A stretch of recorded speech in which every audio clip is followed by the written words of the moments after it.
Hello friends, I am Aprati. Welcome back to our channel plants space. Season में अगर सही time पे पौधे में काम कर लिया जाए तो उसमें बहुत कम मेहनत में आपको बहुत अच्छा रिजल्ट मिल जाता है, और इसीलिए हम आपसे time to time video share करते रहते हैं कि सही टाइम पर सही काम होना ज़रूरी है। तो ऐसे ही ये गुलाब का पौधा है जो कि ये वाली वैरायटी देसी है, और इसमें अभी बहुत सारी कलियाँ आ रही हैं। अक्टूबर में हमने आपसे कहा था प्लांट की कटिंग प्रूनिंग कर दीजिए, खाद मिला दीजिए, आपको सीज़न में अच्छा रिजल्ट मिलेगा। और फ्लावरिंग के साथ साथ अब इसमें सीड्स भी बनने लगे हैं। तो गुलाब के पौधे पे जो पुराने सूखे फूल होते रहे उसको कट कर दें और उसमें सीड्स ना बनने दें। वैसे हर प्लांट पे नहीं बनता है, लेकिन देसी वैरायटी में जल्दी से सीड बन जाता है। तो जो पुराने सूखे फूल हैं उनको कट कर दें गुलाब के पौधों में भी, तो फिर वहीं से ही उसमें न्यू शूट्स बन जाती हैं, और न्यू शूट्स में और भी अच्छी फ्लावरिंग होती है, कलियां बनती हैं। 12 इंच के गमले में लगा हुआ प्लांट है। मिट्टी की गुड़ाई मैंने कुछ टाइम से नहीं की है, क्योंकि मिट्टी हमारी अच्छी है पौधों की, तो बार बार गुड़ाई करने की ज़रूरत नहीं पड़ती। लेकिन अगर मिट्टी को आप हर हफ्ते या 15 दिन में 1-2 बार मिट्टी की गुड़ाई कर दी जाए तो उसमें प्लांट्स काफ़ी अच्छी ग्रोथ कर जाते हैं। अभी मैंने काफ़ी टाइम से गुड़ाई नहीं की है, और ये खरपतवार जो वीड्स वगैरह होती हैं ये ग्रो होती रहती हैं, तो वो भी हट जाती हैं गुड़ाई करने से, और जो एक्स्ट्रा नमी है वो खत्म हो जाती है। अब ये हमारा दूसरा प्लांट है, इसमें देखिए कलियां भरी हुई हैं, पूरे प्लांट पे कलियां हैं। अभी आपको सही से समझ नहीं आएगा, मैंने फूलों का इंतजार इसलिए नहीं किया क्योंकि अगर फूलों के साथ वीडियो दिखाती तो वीडियो लेट हो जाती थोड़ी, और अभी भी सीजन है। अभी अगर आपने प्लांट में खाद वगैरह नहीं दे रखा है, मिट्टी की गुड़ाई कीजिए, खाद दीजिए, अभी भी आपके प्लांट में बहुत सारी कलियां मिल जाएंगी आपको। और अभी अगर आपके गुलाब के पौधों पे अगर फूल नहीं आ रहे हैं तो कटिंग प्रूनिंग तो मत कीजिए, क्योंकि अब तो लेट हो चुका है।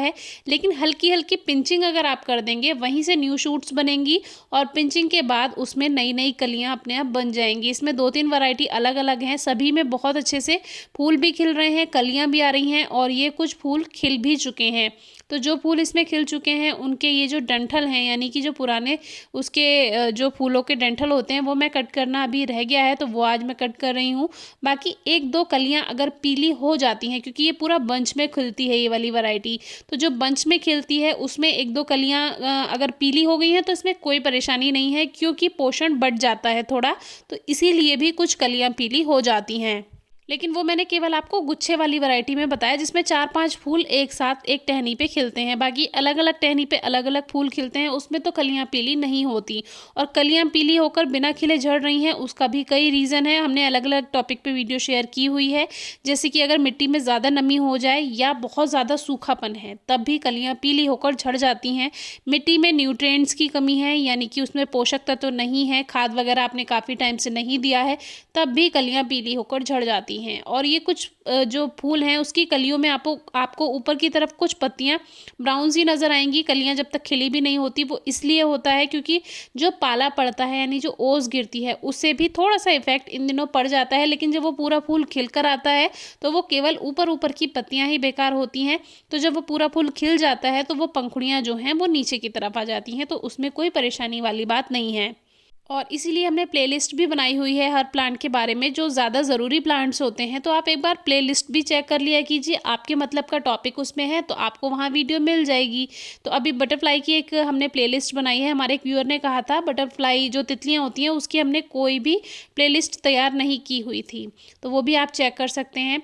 अब देखिए ये एक और पॉट है, इसमें इतनी सारी कलियाँ हैं और इसमें फूल इतने सारे खिलते हैं। जहाँ सर्दियों में कुछ फूल कम हो जाते हैं, जैसे कि हिबिस्कस है या दूसरे प्लांट्स हैं सीजनल, लेकिन वहीं गुलाब आपके सारे पौधों के फूलों की कमियों को पूरा कर देता है। अब देखिए ये वाली वैरायटी देखिए, सही समय पे काम करने का नतीजा ये है कि अब कोई खास केयर करनी ही नहीं पड़ रही, और फालतू में ही हमें इसमें बहुत सारे फूल मिल जा रहे हैं बिना किसी खास मेहनत के, और पूरा प्लांट कलियों से भरा हुआ है। तो इस तरह से अगर आप अक्टूबर के टाइम पे प्लांट की कटिंग प्रूनिंग कर देते हैं, खाद मिला देते हैं, सीजन में आपको अच्छा रिजल्ट मिलेगा। और अगर आपके प्लांट में आपको अच्छा रिजल्ट नहीं भी मिल पा रहा है, 20 से 25 दिन में खाद ज़रूर दीजिए। कोई केमिकल फर्टिलाइज़र की ज़रूरत नहीं है। ये जो रिज़ल्ट आप देख रहे हैं ये सभी देसी खाद का रिज़ल्ट है, और हम आपसे कहते हैं कि कभी भी केमिकल फर्टिलाइज़र ना यूज़ करें। देसी खाद में इतनी पावर होती है कि वो आपके प्लांट्स में अच्छी ग्रोथ करा सके। लेकिन बहुत से लोगों को सही टाइम पे सही काम करना नहीं होता, फिर उनको सीज़न में फ्लावर्स भी चाहिए, अच्छा रिजल्ट भी चाहिए, तो ऐसे तो नहीं होगा। थोड़ी कोशिश आपको भी करनी पड़ेगी। गुलाब में फंगल इन्फेक्शन हो जाता है, इसी वजह से ग्रोथ में प्रॉब्लम आती है। तो पुरानी टहनियों को हटाते रहें, सूखी टहनियों को मिट्टी में हल्की ही नमी रखें, नहीं तो उससे भी फंगस अटैक होता है। और धूप अच्छी दें गुलाब के पौधे को। बाकी कोई क्वेरी है, क्वेश्चन है तो ज़रूर पूछेगा। Thank you.